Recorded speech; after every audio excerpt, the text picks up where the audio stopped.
Hey, Friend-tastic friends. Welcome to another Jerri Berry voiceover. I have not done a video of me setting up my bullet journal in so many months, and I wanted to share this one with you. So, this bullet journal, I have been trying to do Harry Potter themes, but I really wanted to do like a fun, whimsical November theme. So, I will show my inspiration for this here on the screen. I just Googled November Bujo themes and picked one that I liked and then tried to copy it. So it was a little ambitious for me. I'm still learning how to be more creative, trying to get out of my comfort zone, work on my lettering. And with this one in particular, what was tough for me was I was trying this whole setup without outlining everything. I am usually a person that's a big fan of an outline for drawings, and this time around I decided not to do like a thick black outline over everything. So I hope you guys like it. For me, November is like the last fall month, so it's the last time I can enjoy all those beautiful oranges and yellows and reds and pumpkins and apples. So that's why I really wanted to do something like that for this setup. All of my supplies will be in the description box. I'll link them for you. But the basics are I have an Archer and Olive A5 notebook. I believe if it's the 192 page option.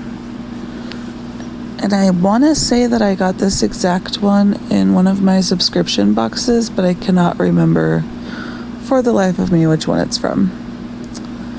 For the markers, I got out a bunch of my Tombos with yellows, oranges, and reds, and then I got one of my Archer and Olive calligraphed markers, but I ended up not using it for this one after all. So, I absolutely love Tombos. They're kind of the go-to. I feel like a lot of the people I follow that are Bujo creators do use Tombos. It's just nice that they have one tip that is a brush, and the other side is more of like a firm, fine tip. So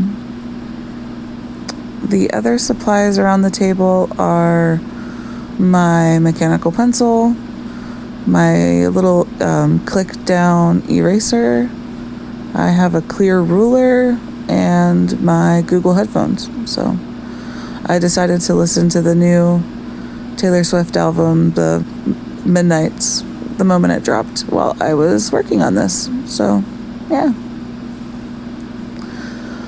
I do everything in pencil before I touch the markers to the pad. So some people will do like very light sketches or just generic shapes. Some people sketch full on like I do. Some people just don't sketch at all, but I have to have a plan for everything, even like little sparkles or like the little dots that you saw me make as little lights on these hanging vines or whatever they are. These light strands that I put little glow dots on, even those had little pencil marks on them. So I am a big fan of sketching first, and then sometimes I'll tweak things as I go with the actual pens and markers. But for the most part, I stick to my sketch pretty strictly, and then I erase everything at the end. I will say though, with some of these lighter Tombos, like the lighter yellow color, I recommend like pre-erasing, or at least half erasing, because sometimes the pencil will still show through after you try to erase after putting the marker already down. I don't know if that made sense, but on the left of the screen, you can see in a little bit into my messy pink art box. And I think I'm finally to the point where I need to start thinking about upgrading, because it just doesn't hold. I have too many markers and other art things now, so I may be looking for some other organization tactic. But that is just a generic pink art box on Amazon. I can try to find the link for you guys. It has been a really good, easy art box for me as I'm starting to get more and more into the different supplies and the creativeness.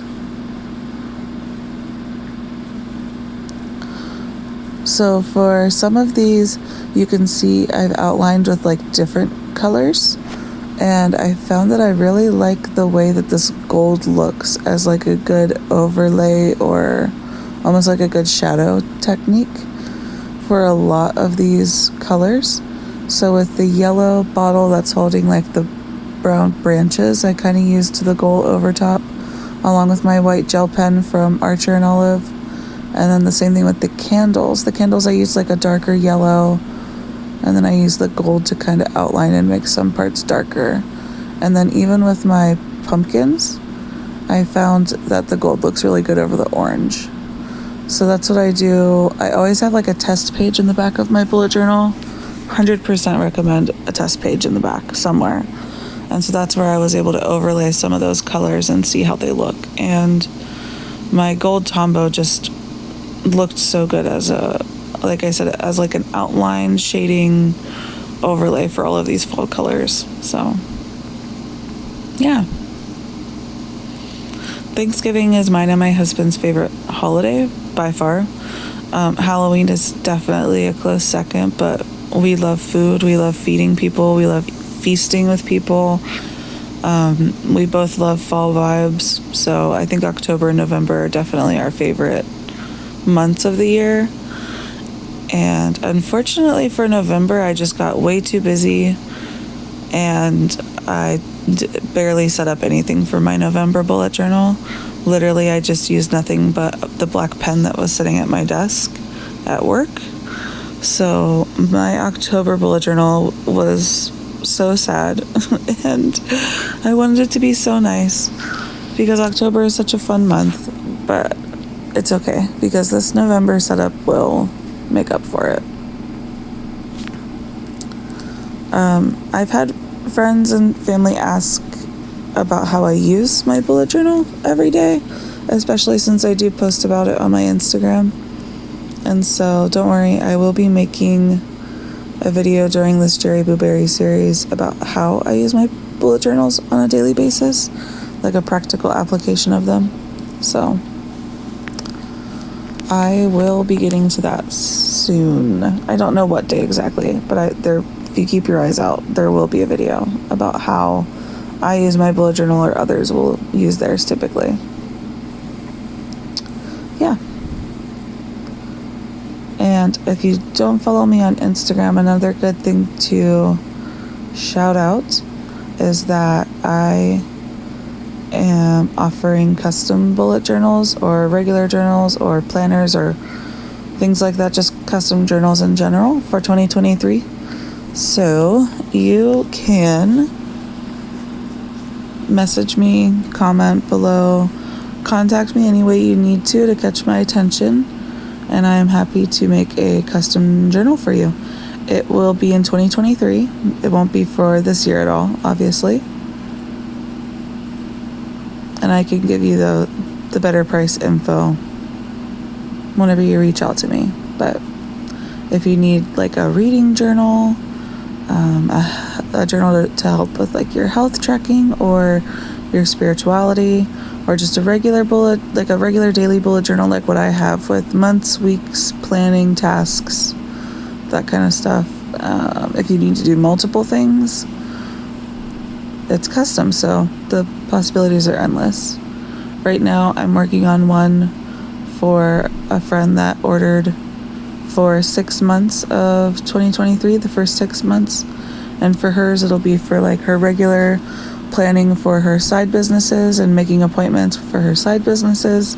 And then she's also going to use it for like tarot reading and stuff like that. So they can be very versatile and very helpful to daily life.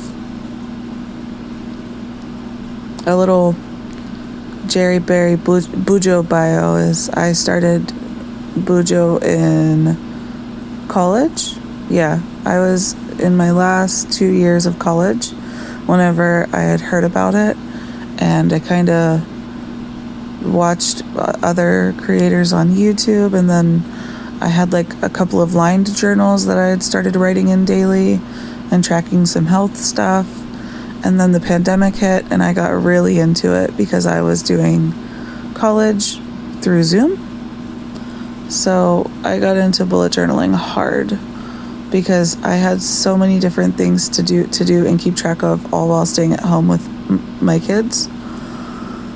And it just saved my life as far as getting college assignments done, knowing when things are due, planning ahead for events that deal with college. I was also a TA at the time and trying to tutor students and grade papers all online. So, yeah. And then as I transferred into the career world, I got nervous that maybe I would give it up or just not stay consistent with it because I wasn't sure what a bullet journal would look like for my new job. So I had used a cheap journal that I bought on Amazon, and I used the highlighters that they gave me at work along with the pens they gave me at work, and I did it, and I loved it. I kind of found my groove and what I needed and what I wanted from my bullet journal while I was at work. And now I get more creative. I find trackers that I want, trackers that are fun. Yeah, I've never looked back. And I can't even imagine living without it.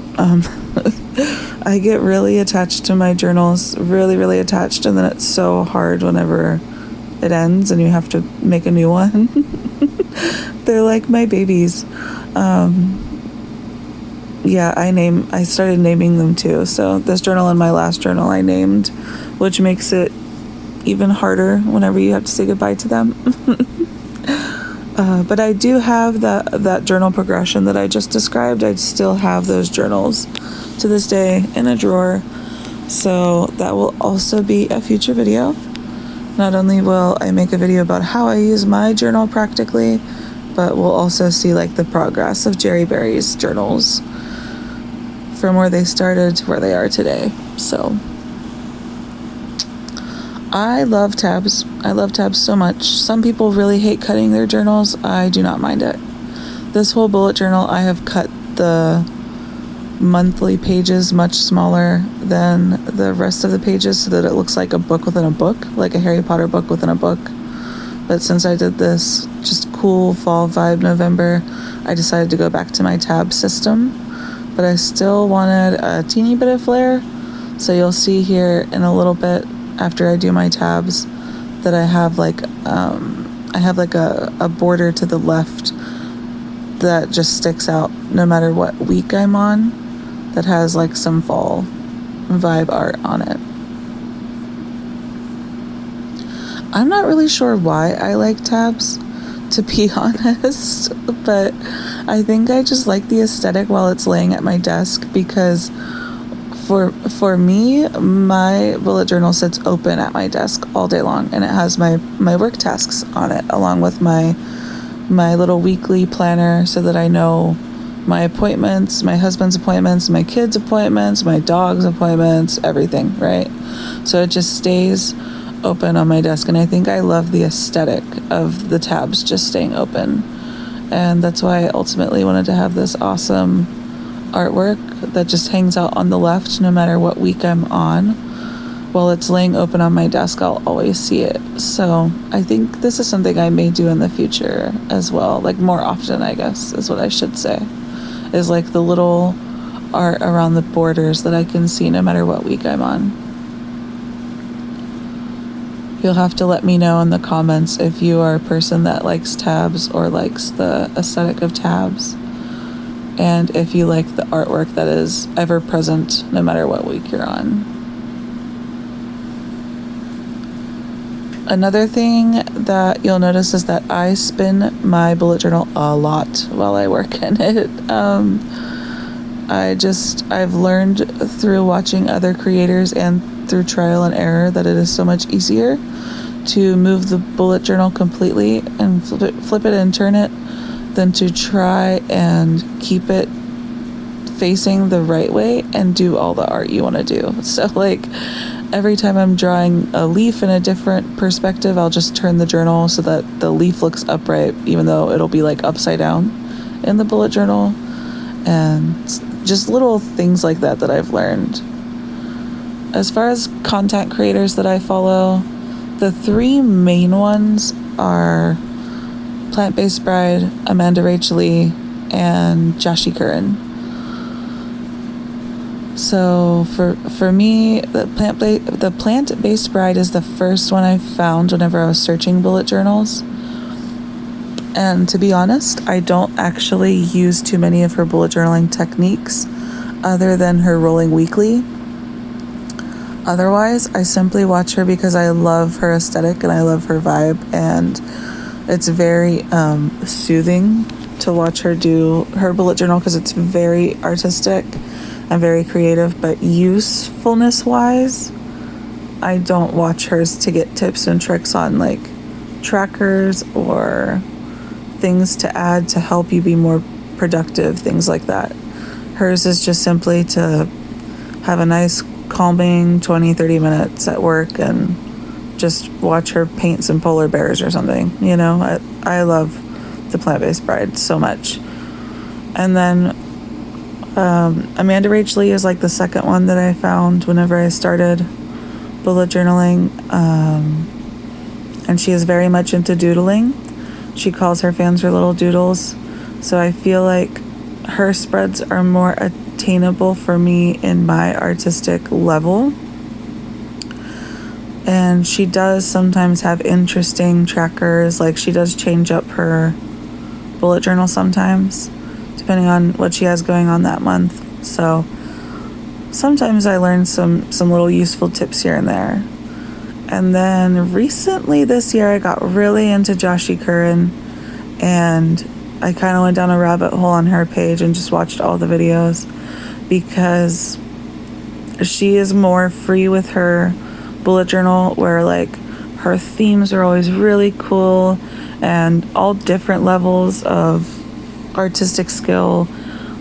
She always has like cool things that she changes up, or she's like, this month I think I'm gonna try this tracker because I don't want to spend as much, or this month I want to try this tracker because I want to exercise more. And so she always has these cool new fresh ideas. And she also does like a concept called My Level 10 Life, and so then that got me into that concept of a level 10 life, and that's made me more productive. So it's really cool to see all these other content creators. I'll link some people that I like down in the description, but I definitely recommend following like multiple people just so you can kind of find your vibe, find what works for you, and then like always try to change it up a little bit to get like fresh new ideas or fresh new theme ideas, that kind of stuff. Because even though those are my main three that I will watch, even if I don't need Bujo ideas, I still just watch them.